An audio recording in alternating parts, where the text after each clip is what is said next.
You're listening to The Local Maximum, episode 252. Time to expand your perspective. Welcome to The Local Maximum. Now, here's your host, Max Sklar. Welcome, everyone. Welcome. You have reached another Local Maximum. And as you might be aware, Aaron, this is not a slow news week, is it? There is so many things to discuss in the news, and you know what's great? We're going to ignore all of it because it is. I just from the election to crypto to I don't even want to mention it to Ukraine. I don't even want to mention it. Get it out of here. We are going to zoom out and head into story time. There's a lot today. of deja vu that we're not even going to touch. Okay, perfect. So I want to harken back to a particular episode that we did, and those were the episodes on 9/11. And we went back and sort of walked through our particular days on 9/11. And it was an interesting exercise because it was combining recollection with some research. And I thought it was a great exercise to go back. And I feel like it's a resource for historians. I could be very not hubristic, but I could be having too high of a sense of self importance here, like that historians would really care in the future. But at least for me, for my own history and to try to interpret events, I found it very useful. I think that going back into past events and talking about our interpretation as people who lived through them, and just to tell these stories, it's really, I think, stories can be very entertaining for the listeners of the Local Maximum, and I feel like they can really be add color to the times we live through in the future. I hope that makes sense. Yeah, I mean, I certainly personally found that a valuable experience to recollect on that and reflect. And maybe this won't be the authoritative memoir, but I think it fits very much in that genre of people writing memoirs of their lived experiences. Except you're doing this in an audio format, right? And it doesn't take us nearly as long. and that's not unprecedented itself either. That a lot of valuable kind of documentary work has been based off of audio recordings, stuff in the Library of Congress going way back, and whatnot. So I don't think you're off base at all there. Okay, so we're going to talk about Hurricane Sandy now. It's been 10 years. Hurricane Sandy will not be as interesting to historians as 9/11 or COVID. It'll be obscure relatively soon, just as obscure as whatever hurricane just hit Florida that was handled well. And there was another one a few weeks ago. Nobody remembers those, although this one's going to be a little bit more memorable just because it was New York, and it's kind of a rare thing. But I think it's... there are definitely stories of storms, like the 1888 snowstorm, and there was a hurricane in New York in 1903. I think it's important to understand the dynamics of New York City in the early 20th century. I know growing up in Connecticut, it seemed like there was a hurricane hit pretty much once a generation, or at least there was one in the 30s and one in the 50s that I remember hearing people talk about. Ones after that I'm not as familiar with, but... Right. So it's a significant event when a New England state gets hit hard by one of those. Right. Whereas Florida expects to get mid-range hurricanes, if not every season, then every couple of years, and a big one certainly more frequently than New York is. Right. So let's talk about just New York itself in 2012. This was 2010's New York, which was really New York City, I think, at its most recent height in recent memory. We had just gotten past the Great Recession. The New York tech scene was booming. So for my industry personally, but all the businesses were coming back. New York was seen as a very successful city. I just felt like it was a great time to be there. All throughout the 2010s, but 2012 was right in that, and kind of right at the beginning of that. I mean, I guess you could say when I moved in 2006, it was right at the beginning of that. People lost their minds in 2008 due to that whole situation. There. Right. But still. So there's a little bit of background in terms of kind of disaster management in New York. I mean, I harken back. I didn't put this one in because it was so long before, but there was the blackout in 2003, which was for a few days. We don't have to go into that one. Maybe that'll be a whole, maybe not an episode, but maybe a piece of an episode. But leading up to this, there had been a few disasters that New York City had dealt with in the past. And the city government, particularly the mayor, Michael Bloomberg, had received mixed feedback signals. So, for example, we had this enormous Bloomberg had been mayor since when was his first term in office? He was elected right after 9/11. So he had been mayor since 2002. Okay. So we had the snowstorm in 2010 that was just this this crazy snowstorm. Things were like shut down for 3-4 days. And Bloomberg got a lot of criticism for that. It was like you weren't prepared enough. Now, I don't know if that's true, but it was 3 days of delays, and that was kind of the narrative. I put in here the 2010 Brooklyn tornado. That didn't really affect, there was no narrative around that at all. It was something that happened and left, but it was particularly memorable to me as a disaster that happened at the time, because it was just this, I was in class, I was taking machine learning with Jan LeCun, I think, and there was just this monster storm that came through. And then I later found out that it was because a tornado had ripped through Brooklyn. And I was actually in Brooklyn the next day, and it was kind of memorable to see a car and parked in front of a church, and the cross on top of the church had been blown off and had stuck through the windshield of the car. Oh, so wow. Very, I think I would be a little apocalyptic looking. A little apocalyptic if I were that car. But yeah, things were blown out then. But that was over and done in a few minutes. I don't think anyone died. Right, and tornadoes tend to be highly localized in their area of impact. Yeah, it wasn't a Wizard of Oz tornado. So coming back to that's just added for me because I that's very memorable. I don't think that's really part of the story. The next one, Hurricane Irene, is definitely part of the story because that happened in September 2011, I think, somewhere around there. And they were like, okay, we're not going to have the snowstorm situation. We're going to be really prepared. This hurricane is coming to hit us. We're going to do X, Y, and Z. Everybody, hunker down, stay in your homes or evacuate if you're over here, blah, blah, blah, blah, blah. I went to my grandparents. I slept over at my grandparents who were on 22nd and Park. I was in the East Village at the time. And so I slept over in their extra room, and nothing happened. And there was a little bit of wind. That's it. So in 2010 snowstorm, they were blamed for not enough prep. In the 2011 hurricane, they were blamed for too much prep. So, and I remember a little bit about Irene because it hit part of Vermont that I spent a lot of time in quite hard. Right.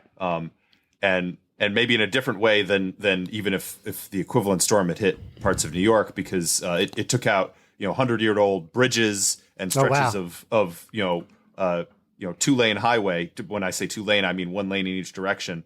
And when it takes out a super highway chunk of that road, it means that part of the state becomes inaccessible until they rebuild the road, which in some cases took the better part of a year to get around to it. So it had a population wise, it was a much smaller number of people that were impacted, but there was definitely some groups that were isolated pretty severely as a result of it, in a way that you don't anticipate seeing in that part of the country.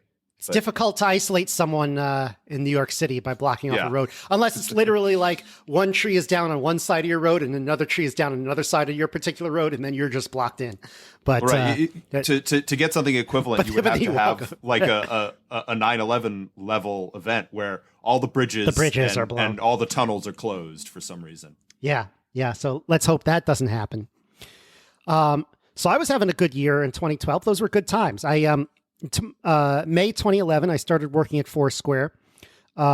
January of 2012, I had done a month in San Francisco to work for Foursquare, and then we had moved into our office in Soho on Broadway and Prince, Broadway between Prince and Houston, and that's where you did the majority of your tenure, or they relocated again a few years later? They relocated again in 2018, so they were there for 6 years. So I usually think the main part of Foursquare was taking place there. And just so you know, the layout of New York, so there's Houston Street is almost like Zero Street, and if you go south of Houston, that's the downtown area, which is kind of like old New York. And the north of Houston starts the streets, and this will be important. Each 20 streets is a north of Houston basically is First Street, and then 20 streets is a mile. So just so you get a sense of the distances here. I was on 11th Street. My office was on 0 Street, so or -1. About half a mile from the office. I had to walk over a little bit, so it was probably a mile. All right. So I had worked at Foursquare for a year now. I was really getting going in my job. I had done a lot of work at that time on something called trending, which is trying to figure out where people were to track anomalous events that were happening across the Foursquare network, where people were telling us where they were in certain places. So certain events that were more popular than maybe they should be at the time. I had just gotten back from a trip to Six Flags a couple days before Sandy with some friends, so that was a lot of fun. And I had just been working on venue ratings at the time. So I built all that in a very short period of time, which is pretty cool. I don't think I'll ever jumped in with both feet. I don't think I'll ever get I don't think I can have that kind of an impact so quickly at a company today, unless I really join a new startup, which would be a lot of work, or start a startup. Maybe have a lot of impact on the podcast. All right, so we get lots of news that Hurricane Sandy was about to hit. It actually technically was a tropical storm. So if you say Hurricane Sandy, you're not technically correct. It was it was a hurricane, but by the time it hit New York, it had burned off some of that energy. Yeah, so it wasn't the hurricane force winds that you often get in New York, but it was the it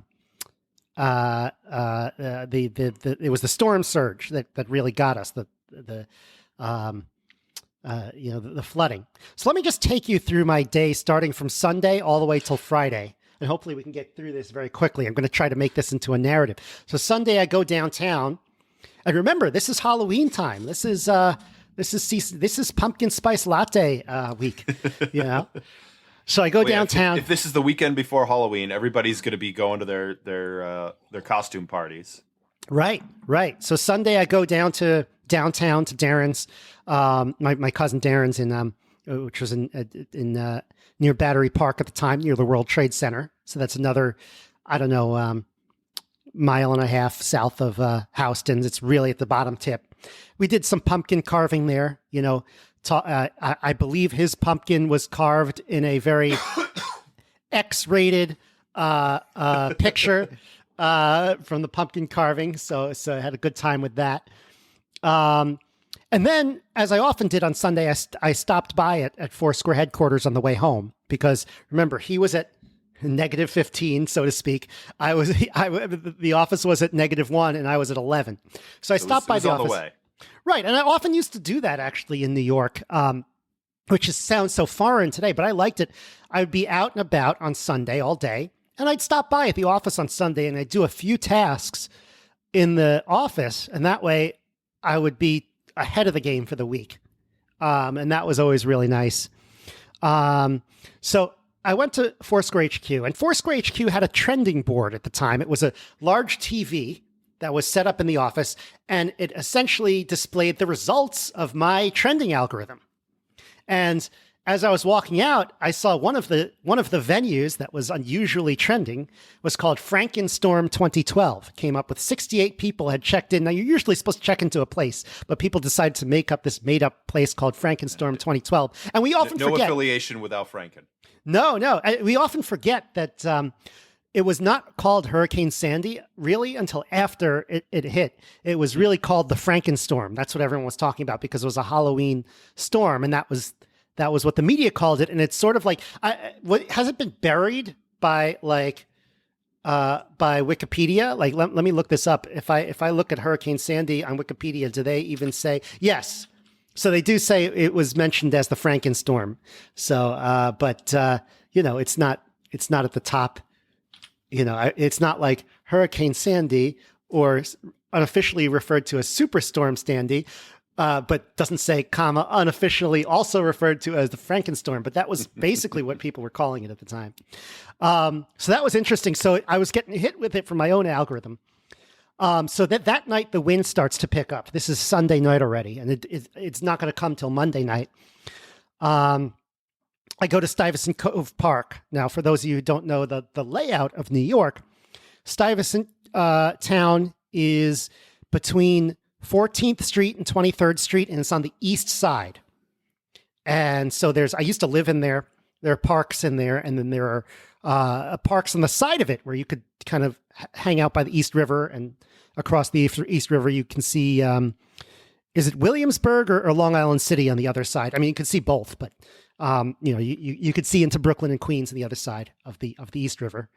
And so, that was kind of an interesting place to go at the time. I used to walk there all the time, basically because I lived in Stuyvesant town in 2008, and so I kind of got used to walking by that park. I think you've been there. Yeah. So, and it was also a good place to go see the water. And then I went to, so when you were there and you had the view of the water, was there anything obvious that like, oh, this is going to be the big one, or things are getting out of hand, or it just looked like a mildly stormy day on the water? It wasn't that warm. It wasn't that stormy, but the water was coming up. There was a little bit of water. It was very wet in the areas nearby, and so it wasn't. But compared to Tuesday, it was very different. And by the way, I have so many pictures of these, and I think I'm going to put these all in a public album, and I'm going to post it on the show notes page, localmaxradio.com/252. And by the way, this is very exciting. I don't want to, one of the things that worries me about doing this is there's going to be some fun things, some good things, but I don't want to minimize how horrible this was for some people. So, let's move on. So Monday I get up. Monday also perfectly fine. They canceled work. It wasn't like everyone worked from home. It was just like, don't come in. That wasn't so much a thing back then. Yeah. So you could work from home, but people didn't do it. Yeah, well, and similarly, there was a reason that you stopped into the office on Sunday, because to get my laptop. In theory, have done some of this stuff remotely, but that wasn't that wasn't part of the paradigm back then. Right. I think I also was there to pick up my laptop, which was very important. Some people probably didn't have it through the whole thing. So Monday I went to Veselka. Veselka is a Ukrainian diner in the East Village, and they're open 24 hours. And so I used to go there overnight and do my grad school homework. When I was in grad school, I would be there at 3 a.m. with some chocolate milk, getting some code done. Whenever I get a craving for borscht, that's actually the place that pops into my mind. Yeah. Oh, really? Really? So you've been there. Well, you've probably been there with me. Yeah. Yeah. So they stayed open as long as possible. It was a wet, rainy day. And I want to emphasize these stories of how much people worked at the time. And I don't know. Well, so what do you know what it was that finally triggered, okay, that we got to close down, and they kicked people out, I think they gave a time. Order, or? No, it wasn't. I think they gave a time 8, 9 o'clock, because it wasn't in the flood zone. Now the flood zone was east to west. There are flood zones by the water. So I was on First Avenue, but over in the East Village, First Avenue isn't by the water, because then you have A, B, C, and D, and then the FDR Drive. So I think if you were near Avenue D, it was a problem. But between First and A was not in the flood zone. My cousin Darren, on the other hand, was in the flood zone, but he stayed because he was on a higher floor, and figured why not. So Monday night came, the storm surge came, and apparently it was washing over parts of the East Village.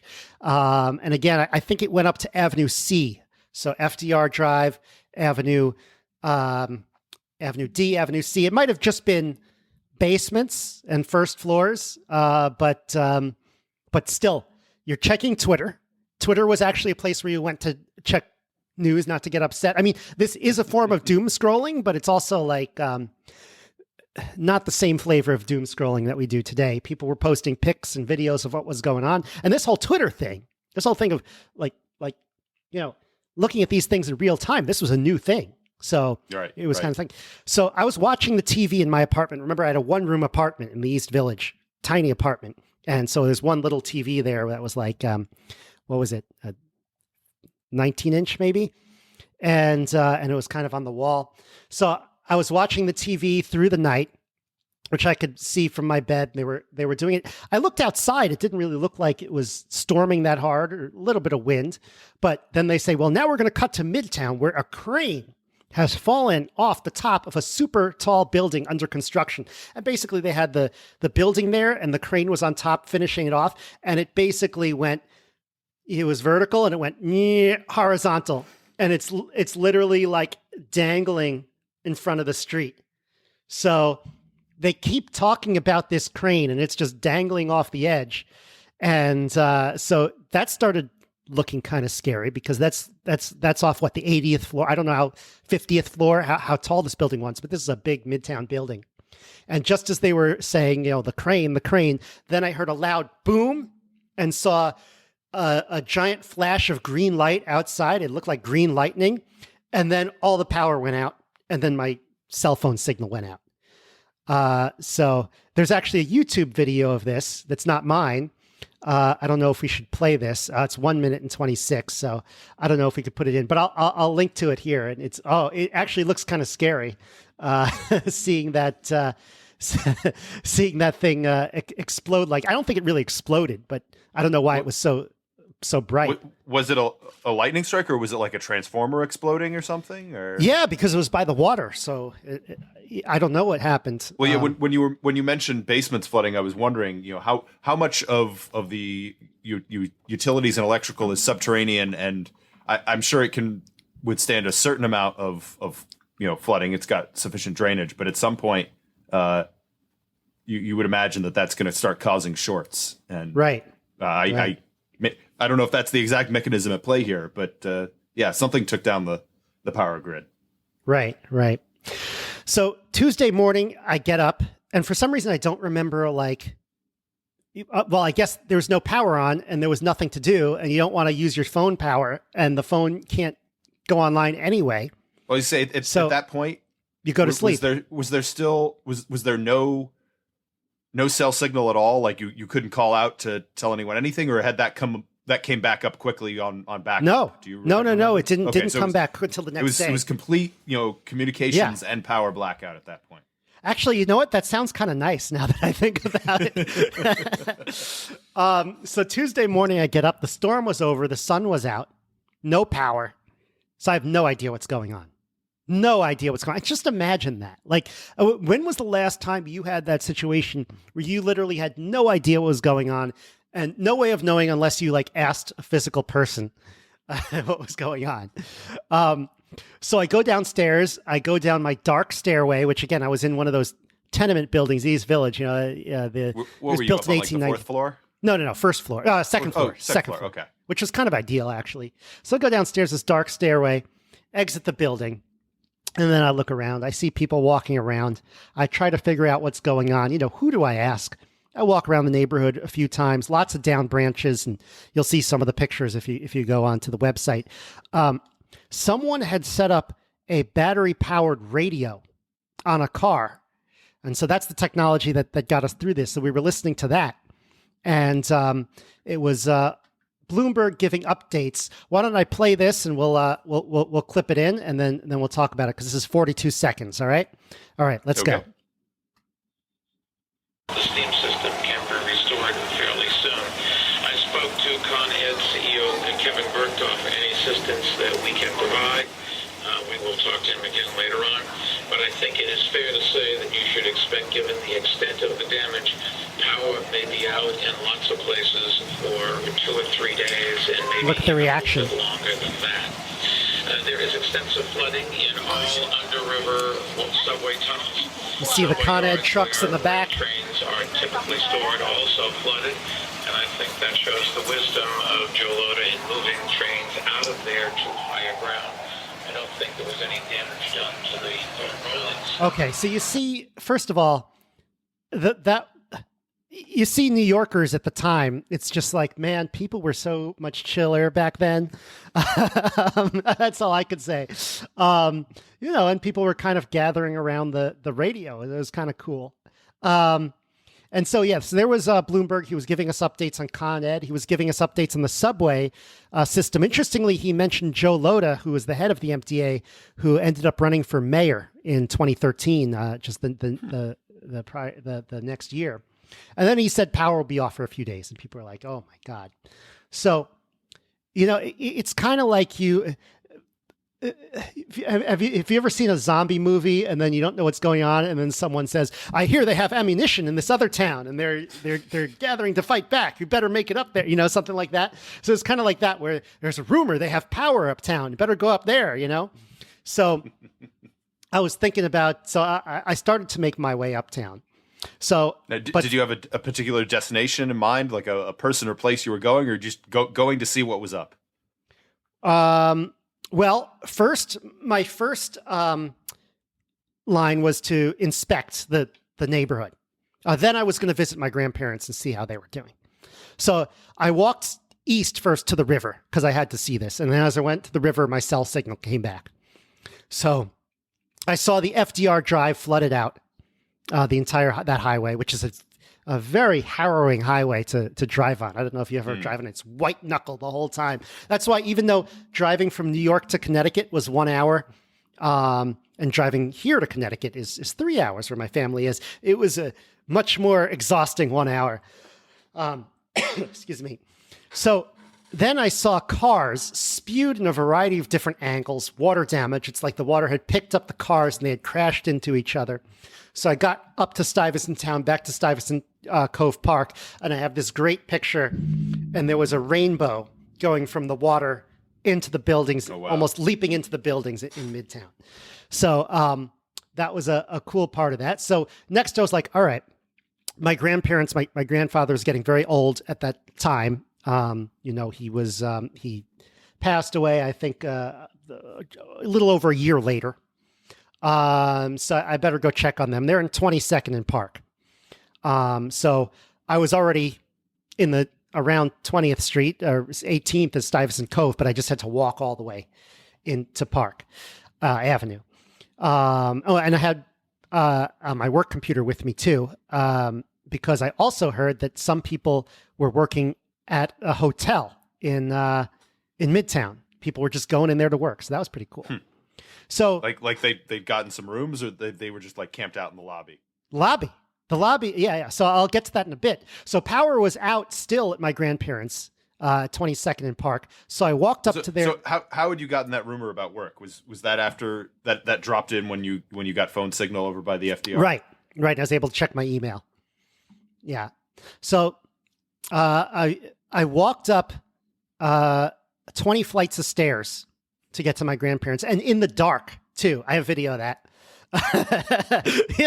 Nothing says disaster and taking a good video as you're doing it. The closest experience I have to that was when I was in Hawaii for an earthquake, and the whole island lost power, and I wasn't in the hotel when it happened, but when I came back at the end of the day, one of our coworkers, he had a bathtub full of ice and beer, but it was up on like the 14th floor, and the wait for they had one elevator operating on emergency, generator power or whatever. But the wait to actually get into that elevator was going to be like 90 minutes. And so like, screw it. We're going to walk up the 14 flights in the Hilton or whatever to get up there, because there's a cold beer waiting for us. But that's a little bit different in Hawaii than in October or November in New York City. Yeah. That's kind of like, this is an aside, but in May, I was at a wedding in Brooklyn and we stayed at the hotel.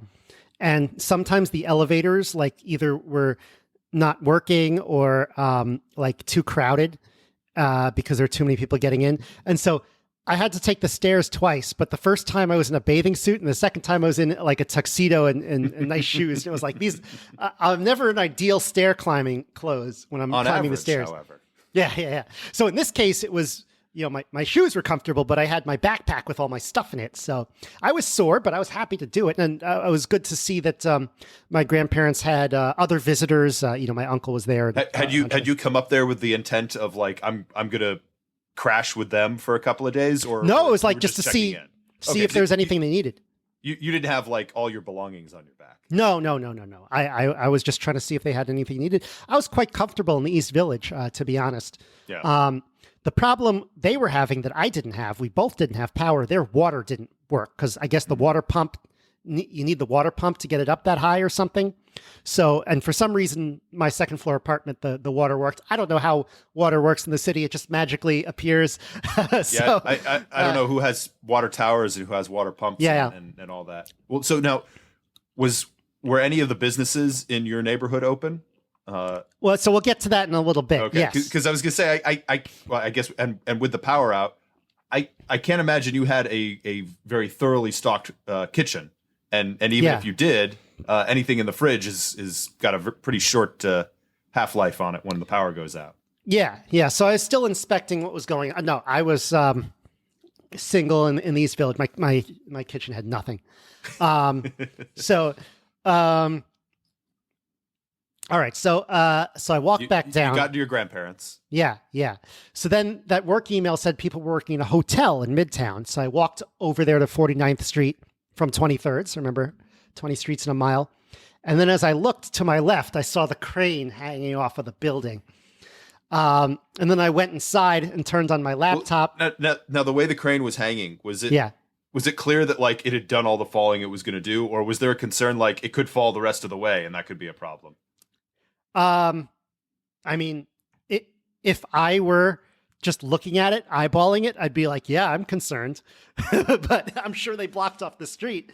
I don't think it actually came crashing so you weren't down. Like walking under it, but you were close enough you could see it. Yeah, no, they totally blocked off the street. You couldn't even go in there. And we called that the crane building for the next few years. I don't remember. I don't know what it's called now. Let's see. But presumably they did remove the crane, not too long after the storm. Crane building, Hurricane Sandy. Let's see if there's any. Right. So it's that funky building with like the curve and the point up top. Oh. Yeah. What building is it? I wish I had a name for it. Swaying from the 70th floor on West 57th Street. That's scary. So yeah, so I guess I had walked up a little further that day. It was kind of scary. So all right, you're at the hotel. Yes, I'm at the hotel and I'm working. It's great. Like you'd think that if there are people working in the lobby at the hotel, like yes, it was crowded, but every seat was taken. But like I got a seat if I waited long enough, and I also went from the floor. But people were working, and immediately I found that coworkers were organizing apartments in Brooklyn for those who wanted, and were getting temp space in Midtown the next day, and people were also organizing volunteer runs to help with the cleanup, especially in Queens and the Rockaways and Brooklyn, which would be Manhattan Beach and Brighton Beach and stuff. So this all happened spontaneously, almost immediately. And we were obviously told to deal with everything we needed to deal with personally, which, for me meant checking in with my parents and grandparents. So I did a little work from there. I got some food because there was, once you get to the 40th Street, the power is on. So it's like... So it's almost like you have to make your way up there. Now, were restaurants and shops up there slammed just because all the demand from South had come up to them? Yeah. And as I got back to the East Village, I walked back, and the halal truck was still out. That was always out. He was out all the time. He was out at 2 a.m. in a snowstorm. He was out there offering to charge my phone for a few minutes. It was kind of a weird time where I was charging the phone during the day and letting it run during the night. And then... I had gotten an email from Sandy, and then you're like, wait, what is this? No, it turned out to be my neighbor, Sandy, who said St. Dimphna's Bar is open. Is that what it's called? St.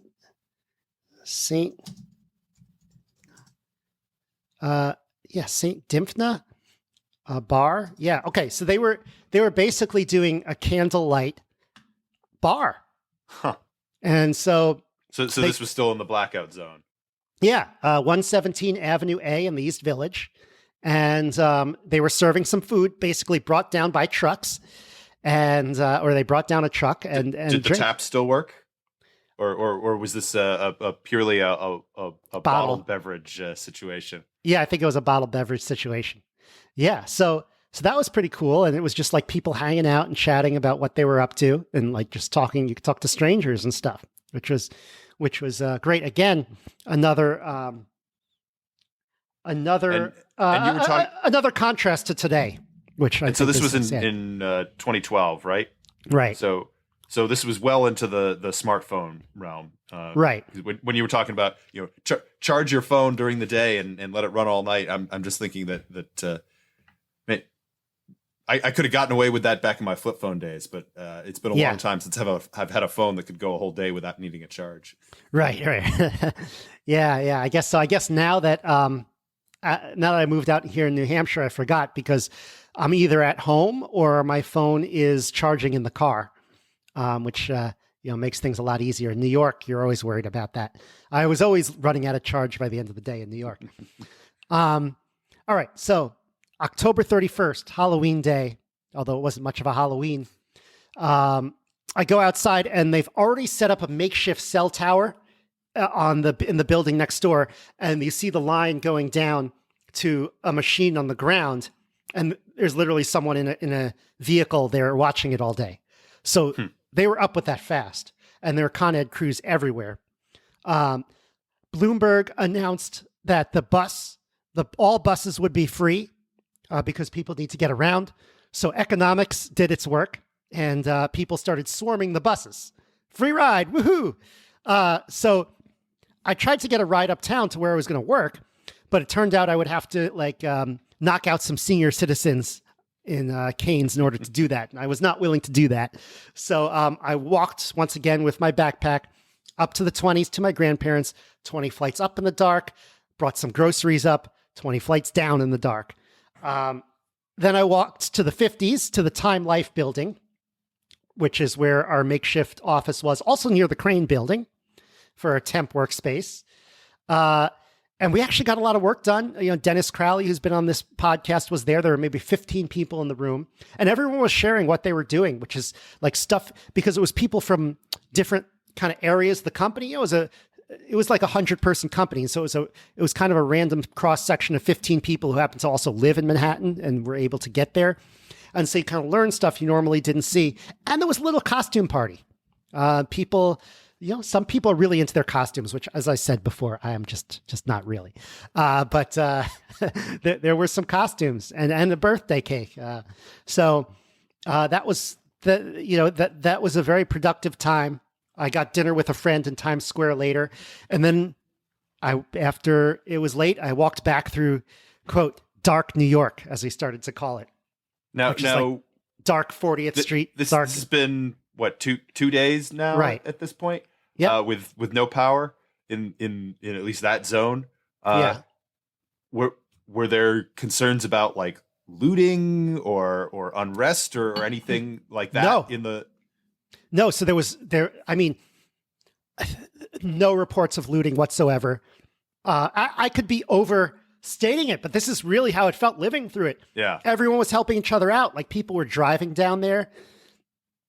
Cabs were going down there. Some cabs weren't willing to, but most were. There were no problems with the lack of street lights. There were some people directing traffic in some areas. But yeah, it was a time everyone was helping each other out. So now, as this was going on, we were kind of getting worried about my grandparents because there's no water up there. And I could bring water up. I could bring bottled water to drink, but the bathrooms were getting to be an issue.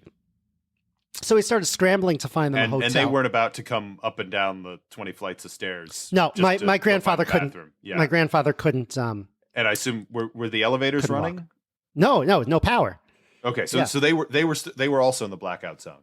Yeah, It sounded like they were pretty close to the line, though, right?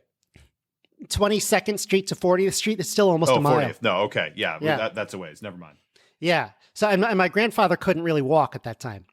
So So we were trying to find them apartments. I found one in Park Slope, but I wasn't fast enough. It was taken. My family was like on my case about it. I went to a few places on foot that they directed me to do, and that didn't work. So that was very stressful because you'd almost like go to a hotel and everyone's like imagine like a stock exchange from the 80s where everyone's like, pick me, pick me, pick me. And they're like, yeah, no, I'm sorry. There is no, or a bank run maybe, which today might hit home. Like, I'm sorry, there are no rooms left. And a lot of the rooms also were taken up by people that in for the marathon. So finally. So was the marathon supposed to happen was it during the week or was it that previous weekend? No, or? It always takes on the weekend after Halloween.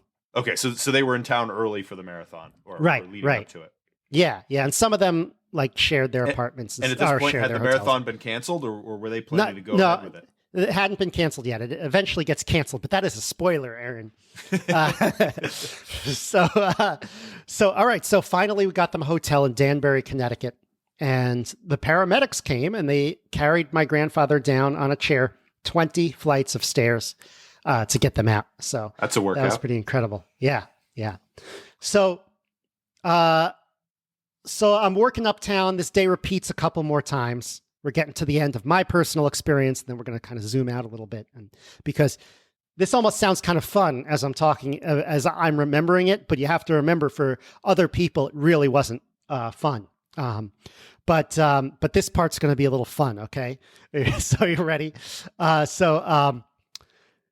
Finally, Friday night, the end of the week, it's been 1 week of this. I head out. I start walking home with a group of coworkers, a flock of four squares, and we're heading into the dark zone.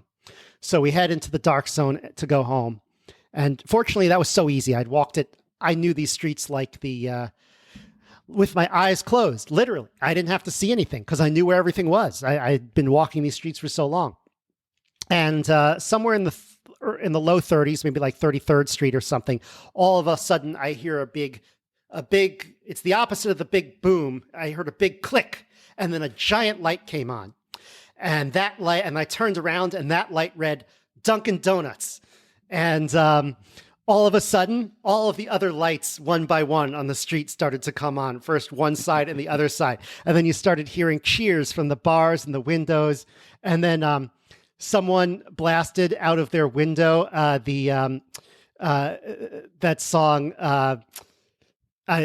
Snap, I got the power. Yeah, I don't know how to do it. Dun, dun, dun, dun, dun, dun, dun, dun, dun, I got the power. You know that? And then the entire walk home was just purely elated, and so everyone was just, hopscotching down the streets like, woohoo. So dark situation, I guess, but bright light. And as I was walking home in the East Village, I immediately saw business owners coming in to sweep up and set up chairs. And some of them were ready to go in like 30 minutes. Oh, wow. So yeah, they were like already opening up. They're like, all right, chairs in. Got a few things. So that was an exciting end to the power outage for us in Manhattan. But it definitely wasn't over. They always, catered to Manhattan first. And for many people, their inconvenience was worse. And for still others, lives were devastated. So, for example, my parents were without power in 2 weeks. Weston, a friend of mine on Long Island who's been on the show, his whole basement flooded, lots of damage. And gas temporarily hit $5 a gallon in the city, which back then was unheard of. Now that doesn't sound that bad. And parts of Brooklyn and Queens, the Jersey Shore, were just devastated. And I looked this up, and it's pretty incredible. Wikipedia has 233 casualties, including 149 deaths in the United States, including 49 in New York State, which had the most, which I assume was mostly due to flooding. But, that sounds like a lot of people who should have gotten evacuated but didn't. Yeah. Well, because one of the things you hear about, especially down south in hurricanes, is people in neighborhoods where there's a lot of flooding, and they'll retreat to the second floor when the first floor gets flooded out, and then they'll go up to their attic or up onto the roof, and then they need to be rescued off the roof. And I guess it's a little bit different in New York, where you've got a lot of buildings that have a lot more than 2 floors. But that's got to be a pretty terrifying moment when the streets are flooded, and so you can only go up now. Right. And I don't I'm think sure that happened in some neighborhoods, but in Manhattan, nobody experienced that. It was just maybe your first floor was flooded a couple feet. yeah. But I assume maybe in Rockaway Beach or something that was happening, or in Brighton Beach, maybe. I don't know. And certainly the Jersey Shore. I mean, I went to the Jersey Shore in 2015 and they were like, this used to be so nice. This ride and this stuff is all washed away from Hurricane Sandy. So it was definitely seen years later. But as for my life, and I don't want to make this all about me, but let's make this more about me. My life went on pretty quickly because I'm going through my Foursquare check-ins here to look at history. I was enjoying nightlife and events again immediately. My friend Nick passed the bar. We did a party for that. And then the election of 2012 came and went without incident, and they counted all the votes that night. So it was, or I don't remember if it was that night or the day after, but something like that. And so it was unremarkable. Yes. Although I think that election is interesting and important politically, but that's a whole other topic to get into. But all of this happened very quickly. Some other related things that I did later on, I kind of manned a donation booth at the Sandy fundraiser in December in what's north of 14th Street. It was kind of like, in the Gramercy neighborhood, sort of near Stuyvesant Town, but not in Stuyvesant Town. Irving Place. People know Irving Place. And it was a concert by the Spin Doctors. I don't know if you know their music at all. I'm vaguely familiar. Yeah. The next year I went my cousins and my friends work at the court, so I kind of was visiting the small claims night court when they were there just to hang out. And there was a guy trying to sue for $5,000 the Stuyvesant Town garage because his car got ruined. It was a real beat up car, but I imagine it did not go his way. No, because they're like, you can't really sue for that kind of thing.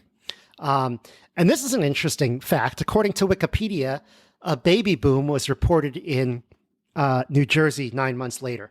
I don't know if that happened with COVID too. I'm not sure, but that was there was a lot of speculation that there might be, but I think there was a fair amount of speculation that given how long it lasted, it kind of went in the other direction. That there were a lot of people that were like, yeah, if we're going to be stuck together, I don't know if I'm cut out for this. Yeah.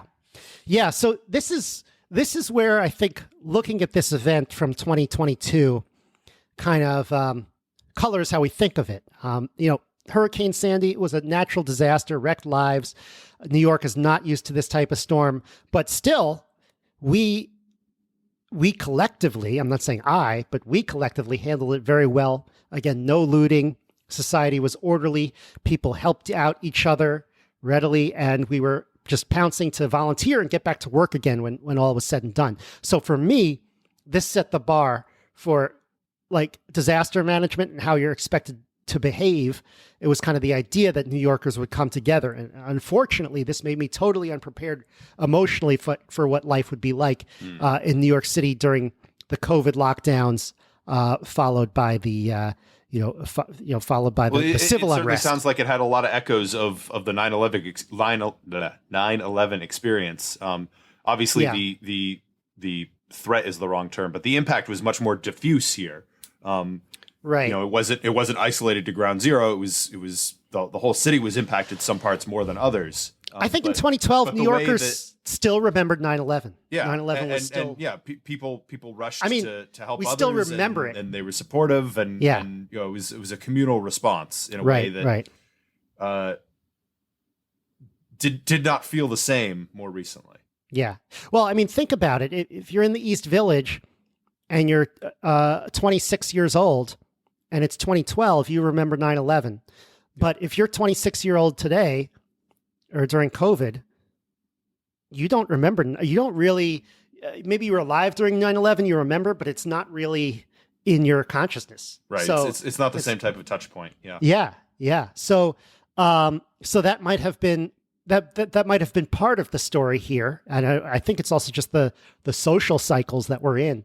And so I would like more analysis for this from like a historical perspective. It's sort of interesting as you get older how you live through these waves. And not to say that during COVID people weren't banding together and doing things, but the nature of that was very different. It was, we're going to open our windows and bang on pans at it was, at 5 p.m. to 7. support essential workers. I'll admit I did that. But it was just like, what else am I supposed to do? We're gonna, sew our own masks and offer them to people who need them because there was a shortage of masks, and that was people trying to do things to help, but it didn't have the same. I mean, by nature of the isolation that was the kind of the defining characteristic of that, it felt different, even if the impulse was in the same vein. Right.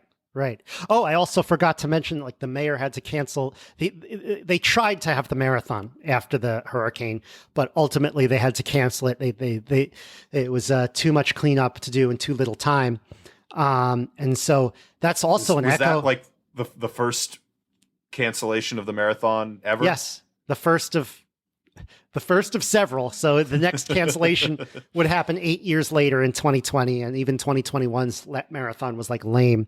It's back now, actually. So I saw lots of pictures of the marathon the other day, and it was actually really exciting to see those pictures because we hadn't had a real one in 2 years since 2019, really. It would be canceled again 8 years later in 2020. Note that October 2020 is how many months after the start of COVID? So like there was no way they could plan for that. I mean, how many lives did they save by canceling the marathon in 2020? I'm pretty sure 0. I'm pretty sure maybe getting people in shape would have been a good thing. Keep in mind, this was before the vaccine. So I think the vast majority of people probably would not have been comfortable. I know the Boston Marathon was canceled because if the last thing you want to do is and even though it is an outdoor event, people are packed in there at the start, and if you got 20 or 30,000 people in close proximity, it was everyone's worst nightmare of what they thought a super spreader event would look like with something like that. Yeah, I mean they could have at least staggered it or something. Especially because you got people flying in internationally. You got all the African runners coming and folks coming from Europe and Japan, and it's it on paper it looked like the worst case scenario would come out of something like that. I just feel like they didn't even try. I feel like they were just, I don't know. They have a very strong incentive to do as much CYA as possible. Yeah. And of course, COVID led, so it's very controversial to say COVID led to civil unrest and looting. I've been heavily criticized for saying that at the time. I think it's right, though. I don't think we would have seen that kind of civil unrest if COVID had never happened. Yeah, well, I think, people being locked down certainly seems to have caused a lot of kind of cooped up or bottled up anxiety and anticipation, and it primed us to kind of blow up at something. Right. I also feel like the media right now, the media is always heavily criticized, but like is much more into making people hysterical now than it was in 2012. So that is another another observation. I don't want to paint the media of a decade ago with rose-colored glasses. But, no, I know. It's the gut feel. I'm 100% with you on that. Yeah, no, they weren't like people weren't panicking. People in New York never panicked. People in New York, when there was a storm coming, people would be like, "Great, people were like, swarm the liquor store." All right, party at my place. That's always what it was like. Come on, my fellow New Yorkers will understand.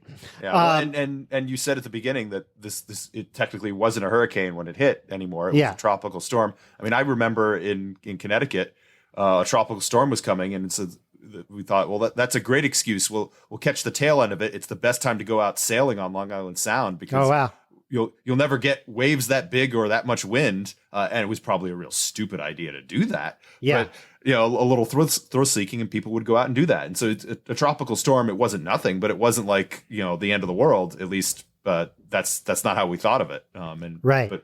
But it goes to show that just the right set of circumstances. Whether it was the tides and the the wind and the storm surge just hit the right way. That what might have otherwise just been it's another big storm was a big deal for New York City.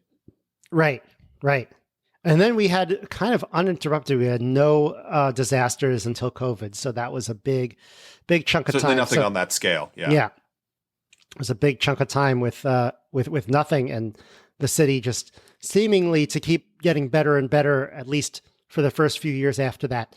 So, and the South Street Seaport. South Street Seaport was taken out by that, but a new one popped up in its place, a new version of it. It was taken out. Is it the gambler's fallacy that we haven't had a win for a while, so we're due for one?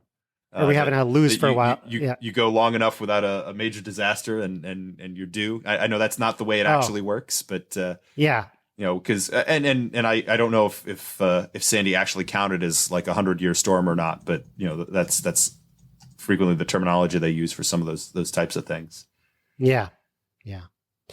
All right. So what else is the main takeaway here? I think I gave my initial takeaway. I feel like our listeners might have different takeaways. By the way, you could add whatever your experience was. I don't think you had anything quite so memorable is what you said. Yeah, I mean, I was in Boston at the time, and the impact on us was pretty negligible. I think it literally just was a big storm for us. I don't think we had any major power outages. There were communities around us, up and down the North Shore that were maybe hit a little bit harder, but right. Nothing on the scale of what was going on in New York City at the time. Yeah.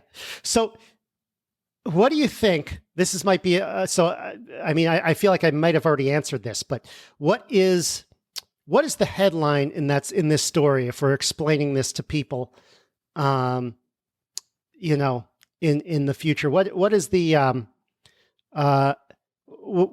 do you think my main takeaway is correct? There probably are other takeaways that would also be correct. Is there anything we've missed? Well, I guess my question would be what can we do as people on the street to make the next time we find ourselves in a disaster, to make it more like Sandy in how people react to it. And I'm not sure what an individual can do to kind of shift the tone of that or not. Yeah, that's an interesting question. I'm going to leave that to the listeners. Let's talk about it on our locals, maximum.locals.com. Thank you so much, everyone, for subscribing. We're not going to do a probability distribution of the week this week because it's just kind of weird to pair it with this. But I do want to do the Poisson distribution. I want to get to it with you because it's kind of a good one.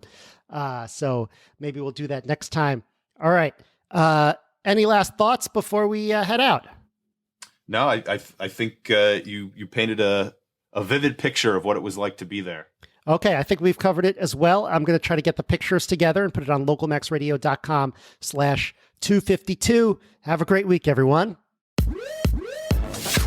That's the show. To support the Local Maximum, sign up for exclusive content and our online community at maximum.locals.com. The Local Maximum is available wherever podcasts are found. If you want to keep up, remember to subscribe on your podcast app.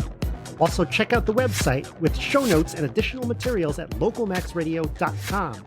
If you want to contact me, the host, send an email to localmaxradio@gmail.com. Have a great week. Feel the power.